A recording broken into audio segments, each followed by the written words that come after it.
I think we're kind of ready to more or less rock and or roll, so we'll see if I can do both of those things. My name is Joe Strike. I have been in fandom. I started out as a fur, but my furriness has expanded to include broniness. And the reason I'm here is because a long time ago, probably before everyone else in this room, except for maybe one or two people, were born, I worked for a company called Griffin Bacall Incorporated, which was an advertising agency. Now, Griffin Bacall Incorporated, their main client, I think in fact their only client, was Hasbro Toys. The two heads of the G and the B, Tom Griffin and Joe Bacall, used to handle the Hasbro ad account at a big agency, and they went off on their own and started their own agency. And one of the things they did there, this was like in the 1970s, even before I was born, no, that's not true. Jimmy Carter was president, and being a Democrat and stuff like that, they believed that TV should do some pro-social work, especially kids shows should have some educational value in it. And it was also the first decade of Sesame Street that was doing a lot of good work and getting a lot of good attention from the public. So Tom and Joe decided to launch a show for commercial TV, for commercial syndication, that would sort of do the same thing, sort of promote positive values and friendship, et cetera, et cetera. They hired a lot of veterans of Sesame Street, myself not included. Hey, if some helpful person would get me a cup of water, I'd appreciate that very much. Oh, there's the helpful person. Okay, hey, thank you. So they hired a lot of Sesame Street veterans, and they hired me too. And it was a really wonderful show, and it had a bit of a following in its day. And I'm going to show the beginning here, and if this beginning looks familiar to anyone, they can tell me why when they, after we watch it. Let me see, where's the stop button on this thing? I want to be able to, there it is. That looks like a stop button. Okay, here we go. Someone could dim the lights if they would like to. Oh, thank you. Thank you, sir. Okay, let's see. Are we rolling here? No, I have to press a play button. Okay, we'll bring those lights down. Put the mic down. Okay. Oh, it starts itself.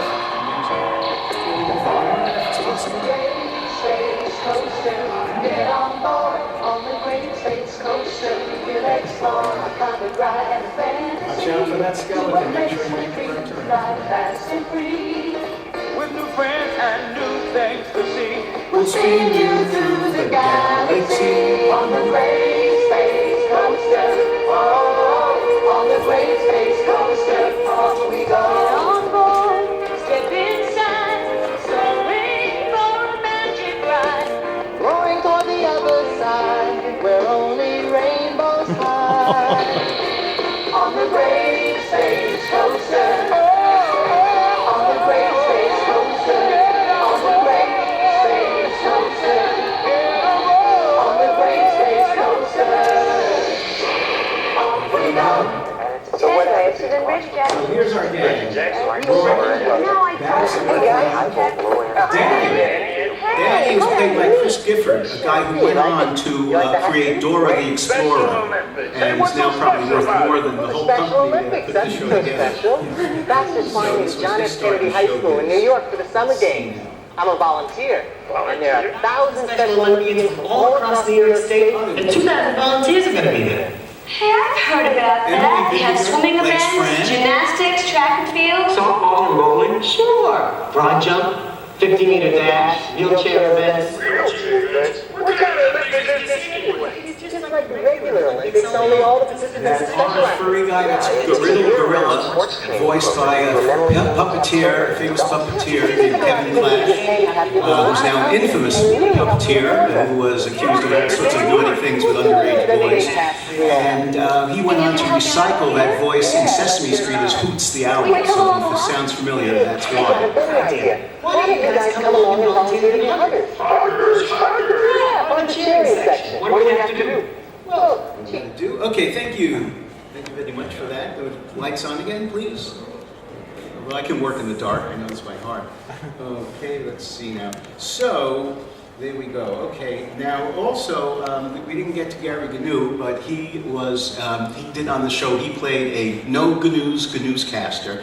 And he is in Pittsburgh these days, and he's appeared at the last couple of Anthrocons. So he sort of joined stepped over into the furry side. And he's my favorite character on the show.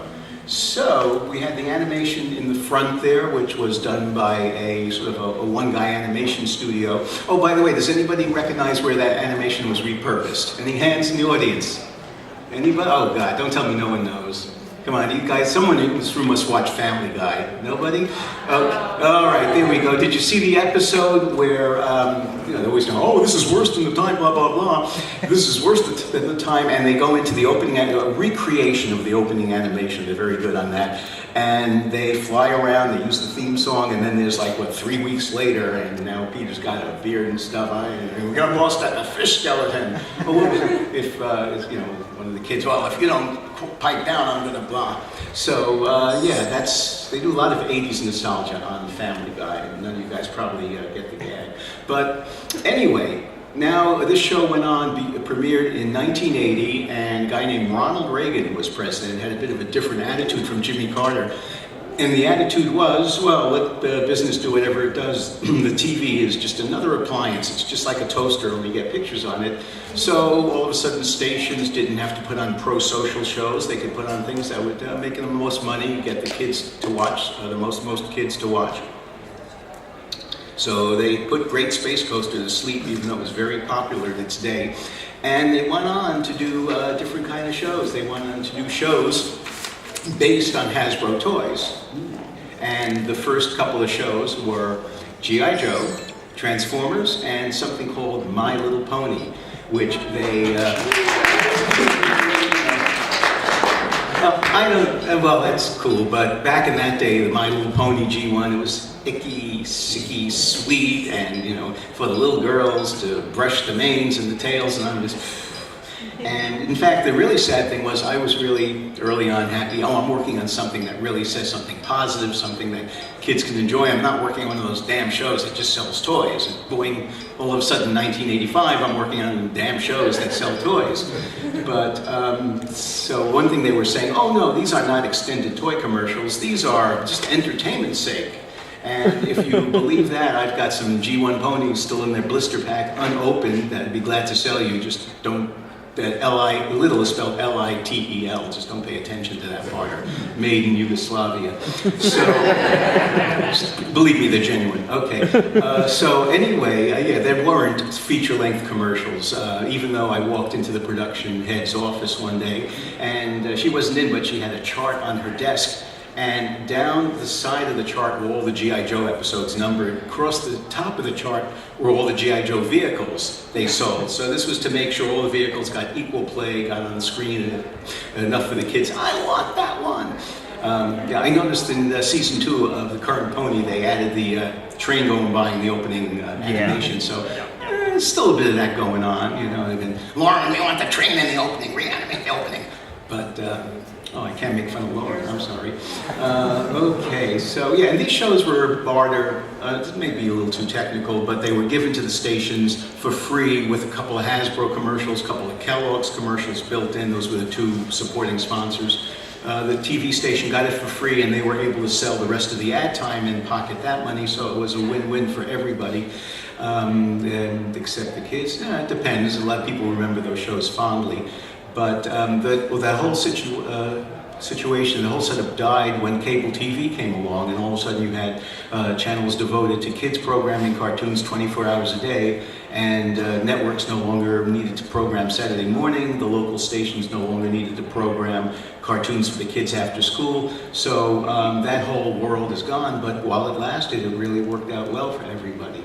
So, also Griffin Bacall, the agency, because they were spending the Hasbro ad budget, they could go to these local stations and say, okay, you're going to put Pony, and you're going to put Transformers and G.I. Joe on in the best time slots, or maybe we'll spend our Hasbro money somewhere else. So that's how you become successful in business, but I'm only saying that because I'm cynical, and I'm not doing it. I'm not making those dollars, but it would make a great episode of Mad Men, you know.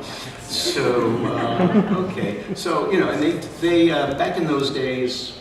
Oh yeah, I'll tell you one other thing they did back in those days. They most outfits, He-Man, whatever, would produce 65 episodes right off the bat, and they just get rolling and have enough episodes to fill 13 weeks of TV time. Now, Tom and Joe were very smart guys, and one of the things they did was to test the waters with miniseries. So the first G.I. Joe was like a 5-episode, 1-week miniseries. I'm sure you remember the first Pony was just like a one-shot. And so what was the name of that one? Somebody help me. Flutter Valley. Okay, there you go. I just watched it last night. All right, someone knows there. Okay, and that got a pretty good reaction, so they went on to do another one, which was, hello? A Firefly's Adventure? Okay. Oh wait, I'm sorry. I thought you meant like after the series got picked up. No, the second Pony No, you're one. right. No, I was wrong. Yeah, I'm right. I don't know first thing. Escape from Katrina. Oh yeah. Yeah, I remember the concept art came in for her, you know, the pencil art, the character designs, and I remember, oh, she looks really cute, you know, back then, I mean, nobody knew from furry fandom, but, oh, you know, that anthropomorphic lady cat looks kind of cute. Then the animation came back, and she was animated so differently. I mean, this is all subjective, my opinion, but she had this big jaw in the animation that she didn't quite look quite as attractive to my eyes. But I just, last time I did this, that was in the BronyCon, September 2011. Okay, yay, okay. Well, someone at that one mentioned this book, Toy Wars, and I just happen to have a copy of it on my bookcase, and I took a look through it the other night, and I'm just going to read, one or two sentences, 1 or 2 paragraphs from it here. Okay, so talk about Joe Bacall. He was more the creative one of the partnership. Tom was more the business guy. But okay, Joe Bacall was center stage in the presentation theater when the lights went down. Bacall began by recapping the incredible success of Star Wars and its sequel, Empire Strikes Back. We don't have a movie, Bacall continued, but we do have the book. He handed Stephen Hassenfeld, a mock cover of a comic book which Marvel Comics had produced for the presentation. The pencil art was exciting, the colors bold, the title, G.I. Joe, a Real American Hero, was standing in distinctive type. And then what they did was, these guys are so freaking brilliant, they made a 30-second animated commercial for the comic book, which was the first time a comic book was ever advertised on TV. And guess what? You know, it got kids all hyped up for this comic book. It, it tested the waters for a G.I. Joe animated series. And the one animated miniseries went on, followed by another one, and the rest is pure profit. So, okay, yeah. Technically, the commercials would be for the comic, not the toys. Drawings of characters, weapons, and vehicles would be shown, but not representations of the actual toys. And so that's that one. So let's see now. So yeah, they started going to town with these toy-based shows, and just were making lots and lots and lots of money. And they were making money without even lifting a finger because these product lines were so popular, they could license out the likenesses, they could license out the logos, and the money would come in from licensees who wanted to put these titles, these characters on their own products. And one of the things they did to promote, one of the things they did was they produced promotional videos. Was somebody talking that in there? Somebody bang on the wall. Okay. They produced these promotional videos to get potential licensees excited about the products, and they asked somebody on the staff to produce those licensing videos, and that's something kept me busy for quite a while. And I will show you a few of those. If I can eject this tape, if I remember which button does it right. Secret button. Somebody press the secret button here. Excuse me. I'm looking for the secret button. So just take a second. Oh, here we go, right in front of me. Okay, there we go. That was the DVD. Here it is. Okay. Open Sesame. Whoa, it works. 25-year-old technology and it still works. I still use my VCR. I'm sorry? I have a VCR. I still use it at home. Me too. A lot of people don't know this, but VCRs, you can record music onto them. And then you got like 8 hours of audio on this thing. I used to have a Betamax, I own you all.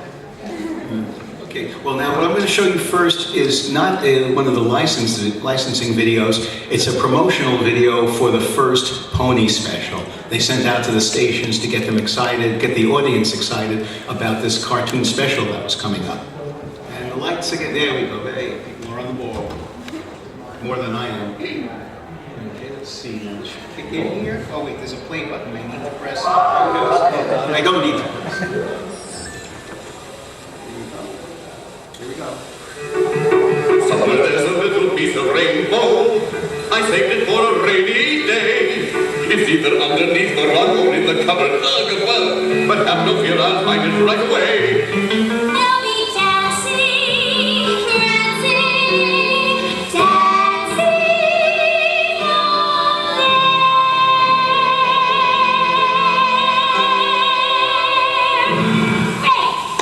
My Little Pony is an adventure with lots of songs and action. Joe Bacall. It's the story of a group of beautiful little ponies whose freedom is threatened by an evil centaur.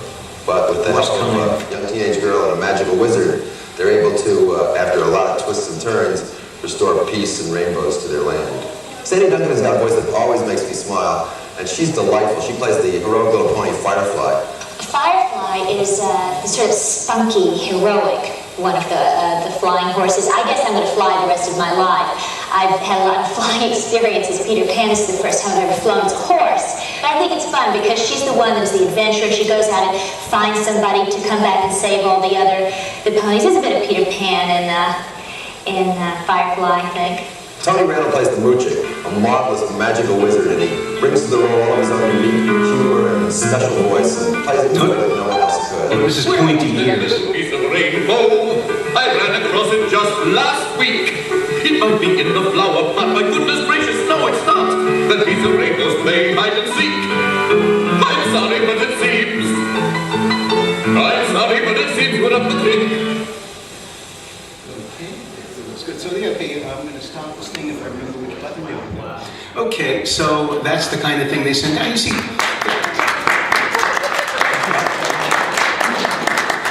hey, I had nothing to do with that except to edit the video, but that was the kind of, see, they got a talent for that, so they had something for the grown-ups to say, oh, I like Tony Randall. I really liked him myself in Seven Faces of Dr. Lau. That's my favorite. Oh, by the way, if anybody has any comments, observations, questions, feel free to throw them in, and when we get to the end, I'll just throw the whole thing open to you guys. But let's see, I think I had another piece of that book I wanted to read, unless my Post-it fell out. Let's see, where'd that thing go? Is this it over here? Oh my God, oh, here it is. Okay, let's see what it is here. Okay.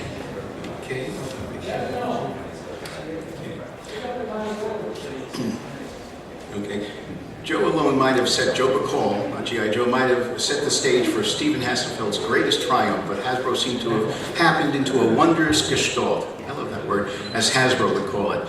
My Little Pony, a line of toy horses with manes girls would happily comb for hours, debuted in 1983 with $21 million in sales, a volume that tripled the next year. And then they go on to talk about Transformers also raked in the money. Now, as I said, one of the things they did to make sure they rake in that money was to license out the name, the likenesses, the logos, and that was something else I worked on there. And now you're going to see the one particular for Pony. Okay, let's see, are we all... Thank you. Okay, let's see if this one comes up next here. Okay.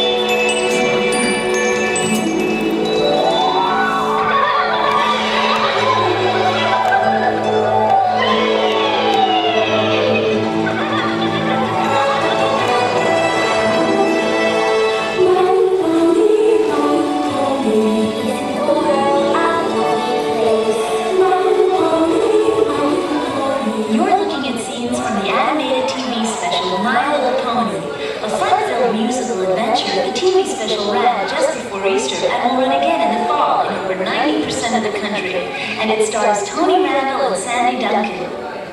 Firefly is sort of spunky, heroic one of the flying horses. I guess I'm going to fly the rest of my life. I've had a lot of flying experience as Peter Pan is the first time I've ever flown as a horse. But she's the one that goes out and finds somebody to save all of her other friend ponies. So I sort of like that. She's a real adventurous. My Little Pony is definitely flying. They'll be dancing on air when they get you. In fact, as the Pony says its introduction, Toy and Hobby World ranked My Little Pony in the top 10 of all toys. It's been in the top 10 ever since. During 1983, My Little Pony became a multi-million-dollar phenomenon, not only for Hasbro, but for its numerous licensees, with retail sales over $70 million. And the My Little Pony phenomenon is still growing bigger every day. Now, for all little girls 3 and over, there will be magical unicorns and winged ponies, turning ponies and sitting ponies, and even ponies with rainbow-colored manes and tails.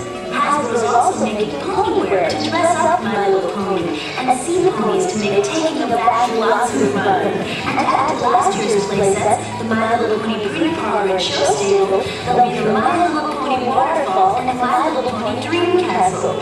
And it will all be supported by over $5 million in advertising from Hasbro, with even further support from many of its licensees. American Publishing, for one, is planning a major TV campaign to support their My Little Pony Stick and Lift and Presto Magics products. Coleco's My Little Pony Ride-Outs will also be supported via a major TV effort. Hasbro's commitment to My Little Pony promises a long and profitable relationship to licensees and retailers alike. There are now over 30 My Little Pony licensees in both the toy and non-toy categories. My Little Pony plans to make dreams come true for all its licensees. And here they are. Aladdin Industries Incorporated for plastic lunch kits.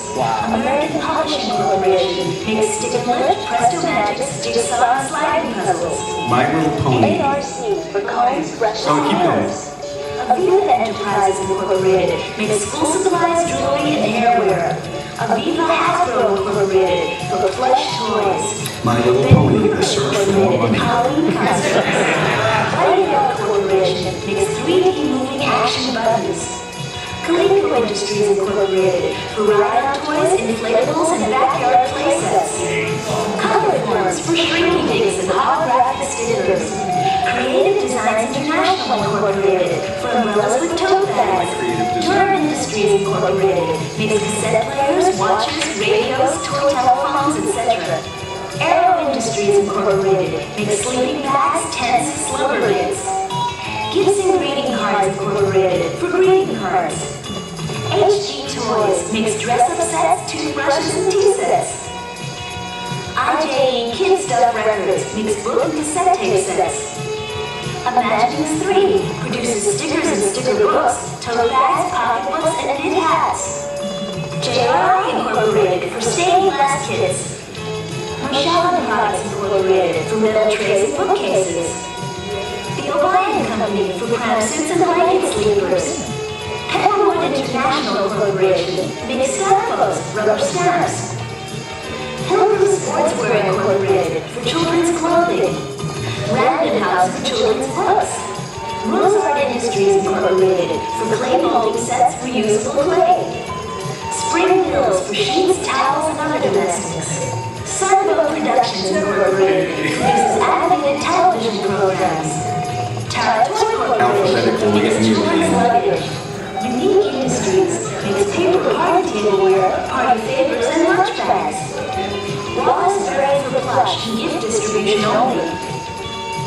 Warren Paper Products makes board games, preschool puzzles, card games, and paper dolls. And Marzer Company for girls' sleepwear.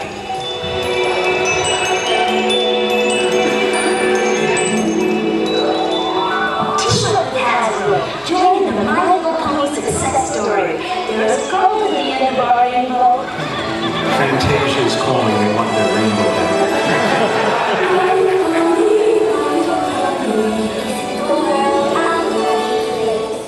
There you go. Hey, lights, please. And that's the kind of stuff stuff I earned a living doing for a while. I did one. I like the one for Transformers the best. That's a kick-ass one. So they did great with Pony. I mean, they did great with Transformers. They were rolling in the dough for a while there. I eventually moved on and worked on Pee-wee's Playhouse for a while, and yeah, it was fun. And did TV promos and stuff. And here I am now in one of the Brony crowd. So yeah, they did great with that. They did animated feature based on Pony that you guys might have seen some of it here and there. They did one based on Transformers that had Orson Welles as the voice of a planet, which I think he was typecast. And but I remember the screening of the Pony movie. Tom Griffin, about 15 minutes in, I saw him walking up the aisle towards the back of the theater, and I said, "Wait, Tom, it gets better." And I think I left the company not long after that. I'm not sure why. Yeah, that was. Then they still have a reunion every now and then, and so the old gang gets together. And I showed up last time in my my Great Space Coaster T-shirt, and I was talking to them, and I mentioned this new show, and. Well, why are you watching that? That was the woman who had the chart on her desk with all the Joe product, and I said, don't judge it until you've seen it. And then I pulled out my phone with the wallpaper of the ponies, and they said, okay, she's the fashion model. There's the quiet one. She's friends to animals, and I got this kind of look, but don't knock it until you've tried it. So you shut up, Jesus Christ. No. Okay. Well, anyway. So that is about the story. I think I've. I will open up to questions, and then just about the end of the questions, I will make a little announcement here. But any questions, anyone, and just feel free. It doesn't even have to be about Pony. Okay, there's a gentleman in the back there. Hi. What other companies have you worked for besides Hasbro? Oh, okay. Now that Hasbro owns every other conceivable toy company. Okay, I never worked for Hasbro directly. I worked for Griffin McCall and Sunbow on the animation and then the promotion end of this, and mostly on the Space Coaster, on Great Space Coaster. And then, after they put Space Coaster to sleep, then I went to work on these advertising promos, etc. But after I left GBI, I went to work on Pee-wee's Playhouse. The first season of that was produced in New York City in a loft in Soho. And after that, I moved into TV promotion, which I also enjoyed very much. I was working for Bravo. Originally, this was before Bravo became all kind of hip and metrosexual. It was when Bravo was a performing arts and cultural channel. And they would put on things like independent movies, operas, concerts, etc. And once again, I felt really good about working for something that was really nice and positive and rich, with values. And then they started going with all these kind of, schlocky kind of hipster shows. And I moved on to Channel 9 for a while here in New York, and that was also an interesting experience. And then from there, I went to Sci-Fi Channel. I helped launch Sci-Fi Channel in '92 and worked on, hey, thank you, Oh yeah, we had this fun thing. We had the transponder space about a month or two before the channel actually premiered. So myself and another producer put together this 2-hour loop called an alien signal. It was just weird colors and images coming out. It was just very cool stuff. Do I have it? Yeah, I have an hour's worth of it. Not with me, sorry. Well, you want to watch an hour of it? Yeah, I wouldn't mind showing you. And we actually got complaints from down south. They thought it was satanic messages. So I'm very proud of that. So yeah, that's pretty much my career. After I left Sci-Fi, I'm doing a lot of freelance work right now. I'm doing a lot of writing. I write for an animation website called Animation World Network, which is not a fan site, it's a professional site directed towards the industry. And I've interviewed 1 million people writing for that site, and all the biggies, John Lasseter, and Wallace and Gromit, Nick Park, and Mark Dindal, and I even got to meet Hayao Miyazaki. And I like to say I shine in their reflected glory. So. And who knows, maybe someday I'll get to shine a little bit myself. And like I say, I'm doing a lot of writing. I also host these occasional events here in New York called Interview with an Animator, where I sit down with one of these people in front of an audience, and we chat for about an hour and a half, and then take questions from folks pretty much like here. Yeah, okay, there's a fella. Have you interviewed anyone from the current round of Pony Productions? Well, I did interview Lauren. In fact, I wrote up, I should have bought some printouts. I wrote up My Little Pony twice. The first one, I guess, was around the summer of 2011. And, talking, it's a great article. I should give you a link to where I have it on my website.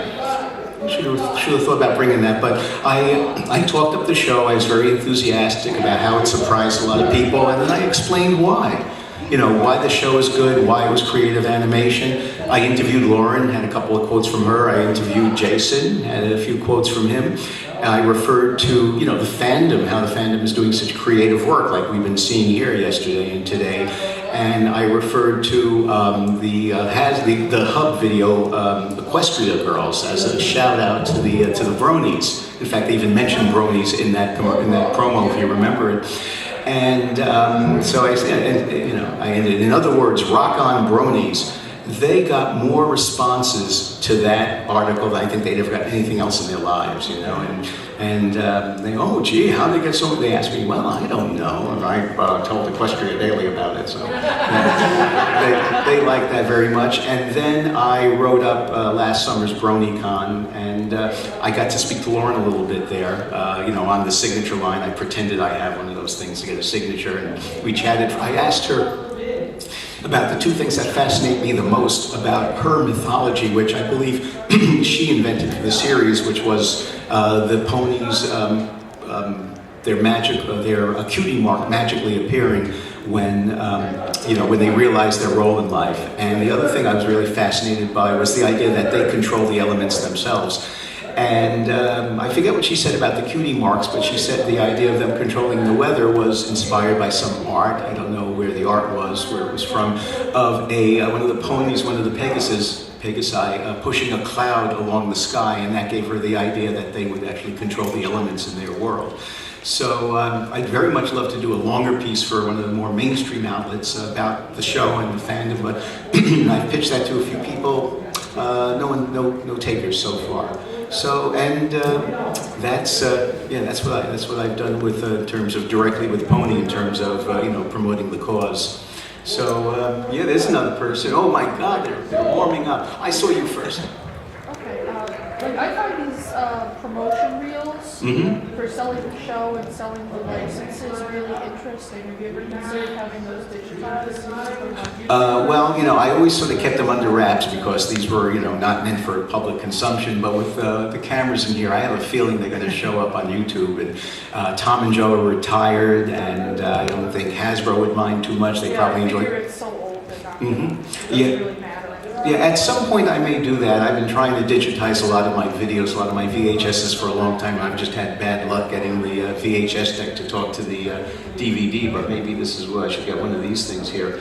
That'll probably happen down the road at some point. Yeah, I have lots of stuff. I have tons and tons of promos. I've got a few on the air already that you can see now, but none of these licensing. Actually, there are some pieces of licensing videos on my website, joestrike.com, JOESTRIKE.com, and you'll get to a main page, and from there you'll see all sorts of interesting stuff I've done. So, okay, there's a few more questionnaires. Okay, I think you asked one already, didn't you? Or you've helped me out. Okay, you get a question. Okay.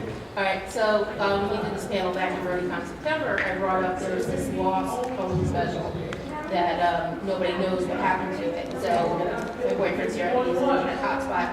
I actually have a website where I first read it, and I can show you. Apparently on the tail end of Firefly's Adventure, there's this little ad. Can you come up? Yeah, sure. No, I'm not familiar with this. There's this little ad for the Year 2 Rainbow Ponies, and this is a very old website before even YouTube, so it's actually a GIF accompanied by a QuickTime audio. You know what, can you hold it up to the camera lens there? Maybe everybody can see it. Hold on, the audio plays separately for the Okay, I don't know if we have time. You put it up? That's okay, we don't have to listen to it. Just a little bit of it, because there's a few other people have questions. It's like a 10-second clip, but... Yeah, let me... Okay, I have to turn this off? No, let's see. Can you start it? Yeah, okay, we got it. Oh, okay, never mind. You'll see it on the YouTube. Okay.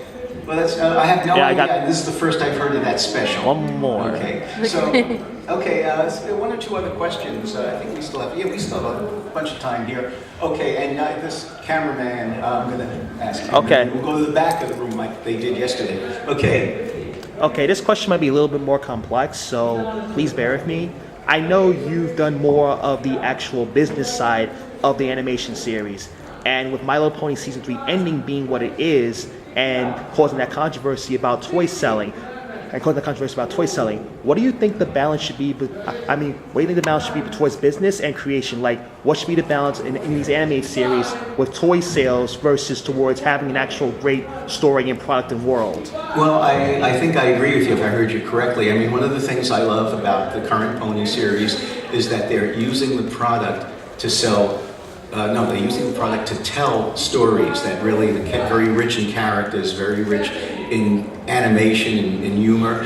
And that's one of the things I love about the current show. Personally, I was disappointed by the Crystal Ponies season premiere because that was the first time, to me, it felt like they were using the show to sell product. But that's just, basically beyond that, I love the show, and I think they do a pretty good job of really going for the entertainment's sake, and as long as they show enough of the toys and the characters, I think Hasbro is happy, and I think they're also very happy about the attention the show is getting. Someone way in the back there. Thank you. The man with the pencil with the writing implement. I noticed that. You gotta speak up a little bit. I noticed in the video there was 30 plus licensors, like Random House and Coleco, which are two guys tonight. What's the licensing like compared in the 80s to now? I'm out of that loop, so I really can't say. I mean, if anything, though, everything is much more sophisticated nowadays. So they also have, the new platforms, the internet and such.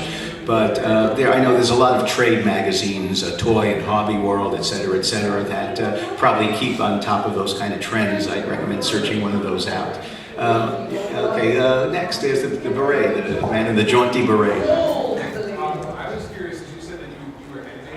I'm sorry, gotta go louder. You're saying that you were editing on the videos? Yeah. They're giving me a lot of distraction. You'll have to shout it out.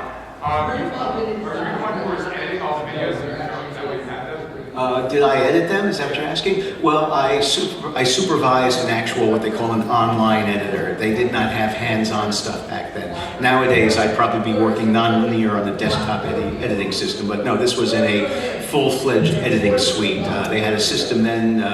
Nowadays, they have Avid and Final Cut Pro, which are the best known. Back then, they had something called CMX, which at the time was state-of-the-art.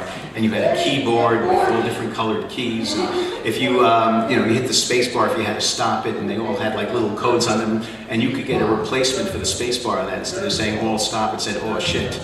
So yeah, that's long gone. That's on the dustbin of history too. Okay, there's a person way in the back there. I don't know if you follow more recent cartoons, but what are your thoughts on other shows like Pokemon and Yu-Gi-Oh? Do you think they're more purely product placement, or do you think it's a mixture of product placement and good plot? Well, I'm not familiar enough with those shows, so I can't say. I do know they seem to be basically a showcase for that product. But in terms of the storytelling, how exciting, how good that is, I was not overly impressed with that. I am a big fan of anime, though. I'm a big fan of the visual style. Okay, and there's way in the back. I don't know who the hand is attached to. Yeah. Yes. I was going to ask, did you work on, were you part of the writing staff of the 80s My Little Pony movie? No, I never got that far into the creative side of things. So I was wondering about a particular anecdote I heard from Buzz Dixon, one of the writers. Hey, why don't you step up here and share that with folks? Okay, it sounds like more interesting than what I would have to say on the subject. Yeah, please. This is going to be funny. It better be funny. Okay, so like I was saying, I read online an anecdote from Buzz Dixon, one of the writers of the MLP movie from back then, who also worked on Transformers and G.I. Joe at the time. He said that it was rejected, sadly, but he wanted to add a scene into the movie wherein one of the ponies ran into a shipwreck from G.I. Joe, who was drunk at the time, and upon seeing her, he would smash his whiskey bottle and start praying to himself. Is this real? I think nowadays they would put that on Mad TV or Family Guy or something. There was on Mad TV they did My Little War Horse. I did not catch that. Yeah. And back in the day, I do remember a piece of gag art that was produced by the animators. It showed the Joes riding into a battle on the ponies, and I remember there was also they always had like one token female character, so it wasn't an all boys thing. And there was one named Lady Jane. I own the Lady J, and somebody drew a cartoon of her. Lady J. Okay. Scarlet too. Oh, okay, so. Two token girls. Okay, well, yeah, Scarlet was the first one, and she came along later. And somebody drew a picture of her smoking a joint with a total spaced out look on her, Lady J. Oh God. Yeah, well, that's the animators do that kind of stuff, you know. They cut loose a little bit. So, okay, anybody else there? We got okay. Okay, you know, you haven't said anything yet. Could you explain more about like how the companies work for Interactive or Hasbro? Like, do they send you Polaroids of things and they're like, okay, this is our ideas? Oh, yeah. Oh yeah, I mean, I took a couple of trips up to Pawtucket to the Hasbro, showrooms, to the offices to look at the prototypes and come up with ideas, to promote them. I dabbled a bit in the advertising and actually did a commercial for. I forget what it was, but they had Rodney Dangerfield, I can't get no respect. So, yeah, I remember seeing a couple of prototypes of, I don't remember if it was Pony or something else, but I almost felt like doing a Jerry Lewis. Whoa! But, no, I wanted to keep my job at that point, so I didn't do that. So, I don't know, what was your question again? Just the interaction. Like, would they call you up and be like, oh, here, we have stuff to look Oh, at yeah. it? Oh, yeah, absolutely. Oh, you know what? There was one more piece I wanted to read from the book. Let me get that here. Oops. And it's over here. Okay. Here we go. Okay. This is specifically about G.I. Joe, but I'm sure it refers to the other one. Scripts were written to include the latest toys. Hasbro's latest demand, something blah, blah, blah. Hasbro's latest demand, they told us to write the scripts, but leave blank the characters until they figured out what toy they wanted to promote, a story editor said. And the executive producer of the series said, no, we can't do that. And they reached a compromise where basically, I guess, the storytelling, if not coming first, had equal weight with peddling the product. So that's the kind of thing that went on there. Okay, another one, yeah? Yeah, I know you weren't directly involved with the series that much, but do you have an idea of like the relative budget between like the specials and the movie and the series? Because there was a huge drop in animation quality when they got to the series proper. Oh, well, no, I really don't know what kind of money they spent on it, but all the animation was farmed out overseas, and they just had like the storyboarding and writing done in the States. But I do remember talking to Jay Bacall, no relation to Joe, it's his son, and he was a very creative guy though, but he was saying how, they would complain sometimes about the quality of the shows because it was farmed out to any number of studios, not just one studio. And when they would complain, they'd get the next episode or two back, better looking, but then it would start going downhill again. He also told me something interesting about the Joes. He said, well, we try and give them a personality, and if we can't do that, we give them an attitude, and if we can't do that, we give them an accent. So that's why the Joes are all so different from each other. I think we're running out of questions here. Okay, another one from the intellectual-looking fellow. Well, just a comment offhand that back around that time, typical half-hour animated television show, around $25,000. You might want to come up too if it's a comment, okay? Because we got to compete with the energetic guy next door. Just to answer this person's question a little bit, back in the early 80s, a typical half-hour cartoon show would run around $25,000, which even back then was kind of bargain basement for a television show, because advertisers would spend at least that much on a 30-second commercial for animation. So that's what you're talking about in terms of money.